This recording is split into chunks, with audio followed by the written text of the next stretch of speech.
नमस्कार. आपण बघत आहात Vidarbhanandan news network. Police station Mauda येथील डीबी पथकाने प्रतिबंधक नायलॉन विक्री करणाऱ्या आरोपितांना केले जेरबंद. महाराष्ट्र राज्यात प्रतिबंधित असलेल्या नायलॉन मांजा बाळगणारे व विक्री करणाऱ्या विरुद्ध प्रभावी कारवाई करण्याबाबत वरिष्ठांकडून प्राप्त आदेशाप्रमाणे पोलीस स्टेशन मौदा येथील श्री सारिन वरिष्ठ पोलीस निरीक्षक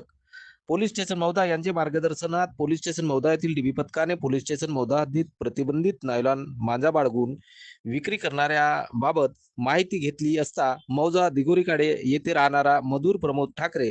वय 21 वर्षे याने विक्रीकरिता मोठ्या प्रमाणात प्रतिबंधित नायलॉन मांजा स्वतःकडे बाळगून ठेवला असल्याची विश्वसनीय माहिती मिळाल्याने नमूद आरोपीचे राहते घरी तसेच शिवारातील गोठ्यात रेड कारवाई करून मोनोकाईट व मोनो गोल्ड कंपनीच्या प्रतिबंधित नायलॉन मांजाच्या एकूण 28 नग चक्र्या किंमत 25,600 रुपयाचा मुद्देमाल जप्त केला.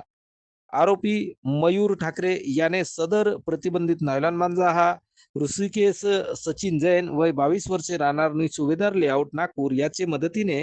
विक्रीकरिता आणल्याचे सांगितल्याने नमूद दोन्ही आरोपितांविरुद्ध पोलीस स्टेशन मौदा येथे कलम 225 223 BNS सहकलम 515 पर्यावरण संरक्षण अधिनियम अन्वये गुन्हा नोंद करून दोन्ही आरोपितांना सदर गुन्ह्यात अटक करण्यात आलेली असून सदर गुन्ह्याचा तपास सुरू आहे. सदर कारवाई ही वरिष्ठ पोलीस निरीक्षक सारेन यांच्या मार्गदर्शनात डीबी पथकातील पोलीस उपनिरीक्षक महेश बोतले, पोलीस अंमलदार संदीप कडू, गणेश मुदमाडी, रुपेश महादुले, दीपक दरोडे यांनी पूर्ण केली आहे.